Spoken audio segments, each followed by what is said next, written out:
Ongi etorriak izan zaitezte guztiok gure herrira. Beste urte batez, aldi baterako euskararen eta euskal kulturaren Euskal Herriko agertoki nagusira. Durangora, Durangoko azokara. Zuek bidelagun zaituztegula fantasiak ez dauka etenik. Badago itxaropenik. Etorkizunak ez dauka mugarik. Zuei guztiei esker, heldu gara Durangoko azokaren 58. ediziora, zalantzabarik. Beste behin, 100 liburu eta disko ez gain, askotariko kultur jarduerez gozatzeko aukera paregea izango dugu. Sormenak eta fantasiak ez daukatelako esirik. 1975ko azaroaren batean lehenengoko Durangoko azoka antolatu zutenek, gertaerez, istorioez eta irudiez jositako sarea asmatzeko fantasia izan zuten. Harrezkero, horiek guztiak arilkatu ditu Durangoko azokak, gaur egun dena izatera iritsi den arte.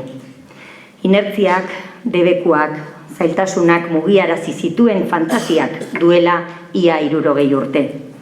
Irudimenak, sormenak, gogoak, borondateak, konpromisoak, ekinak, azken batean, garai latz orotan bezala, fantasia eraberrituak eta auzolanak lagunduko digute egun ditugun zailtasunak gainditzen.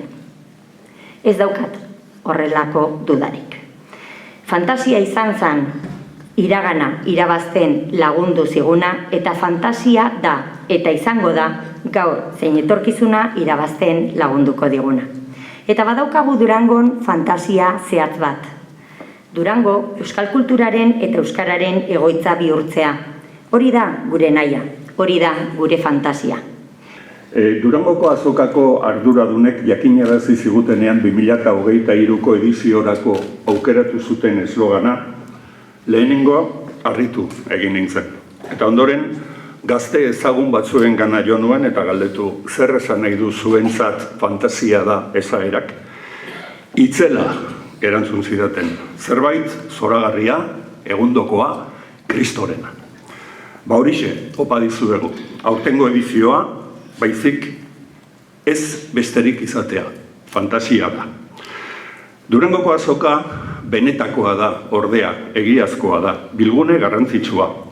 Beste gauza askoren artean, bertan egiten dute topo, sortzaileek eta irakurle, musika entzule eta erosleek. Sorkuntza eta kontsumoa dira bermatu eta sendotu behar ditugun zutabeak, euskaraz sortutako eta ekoitzitako kulturak bizimodu oparoa, itxura ona, mami atsegina eta iraupena bermatuta izan ditzan. Hasieran esan dut ez genukela nahi aurtengo edizioa fantasiazkoa izatea, alderantziz, itzela izatea nahi dugu.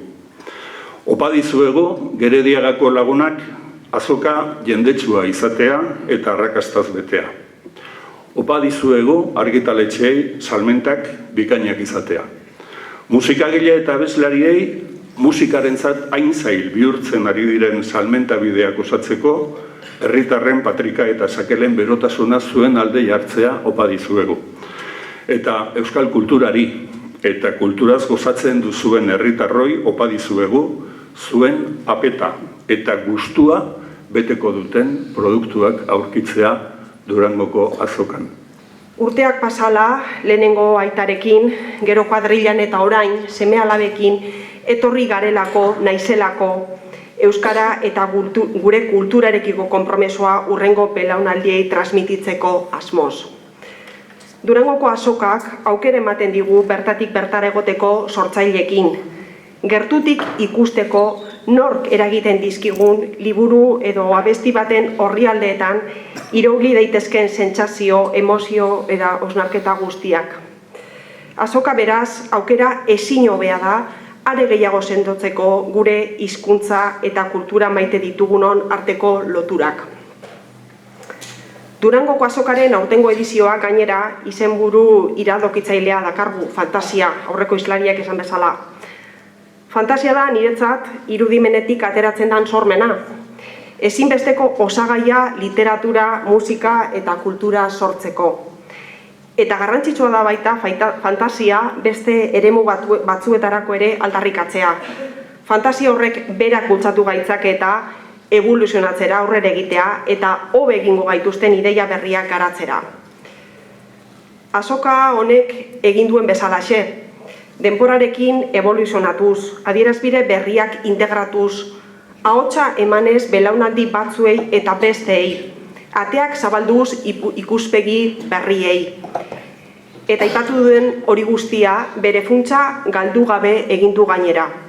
Gure kultura sustatzeko konpromisoari eutsiz.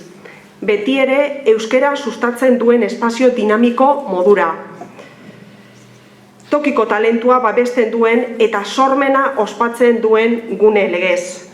Aldatzeko daukagun gaitasun horrek etengabe hobetzeko ahalmenak horrexek ziurtatzen dio azokari urte askotan ekitaldi kultural garrantzitsua eta zirraragarria izaten jarraitu ahal izatea. Hunkigarria izaten da Durangoko azokari hasiera emateko une hauxe. Eta aurten ere horrelaxe da. Ilusioz beterik gatoz. Izan ere, 5 egun eder ditugu aurretik. Fantasiaz beteriko 5 egun. Hitz hori hainbat aldiz entzun dozue eta entzungo dugu 5 egun honetan. Fantasia hutsa izango da. Gazteek gaur egun lagun artean esaten duten moduan, hemendik mezu bat bidali nahi diet denei. Gazteok, zuena ere bada Durangoko azoka, eta gurekin nahi zaituztegu. Euskal kulturaren inguruan egun posgarriak igaroko ditugu domekara bitartean. Alaitasuna, bizigogoa, emozio festa eta gure kultura erdigunean. Edo nola ere, ezin dugu ahaztu euskarak eta euskal kulturak denon bultzada behar dutela oraindik ere. Azken aldian gainera kontrako norantzan doan oldarraldi bat bizi izan dugu, baina ez gaude atzera egiteko prest. Euskal kultura indartzeko lanari eutziko diogu, eta norabide berean arraun egin gura dutenen egin elkarlana garatzeko gertu gaude Gerediaga elkartean. Zuekin denokin batera amets egiten jarraitu nahi dugu. Beraz, lan egiteko eta ospatzeko egunak ditugu aurretik. Hementxe da 58. Durangoko azoka. Kultura zaleak hartzeko gertu dago gure sormenaren lurraldea eta festa handi bat bizi dezagun denok batera. Eta sinistu dezagun, dena da posible kulturaren unibertso magiko honetan. Gozatu, sentitu, hunkitu, liluratu eta amestu. Murgildu gaitezen Durangoko azokaren fantasian. Eskerrik asko.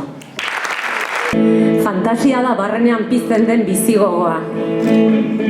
Eta fantasia izugarria negu hurbilean kulturaren beroa.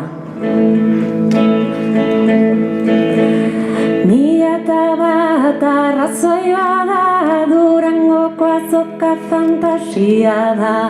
Mila eta bat arrazoi bada Durangoko azoka fantasia da. Mila eta bat arrazoi bada Durangoko azoka fantasia da.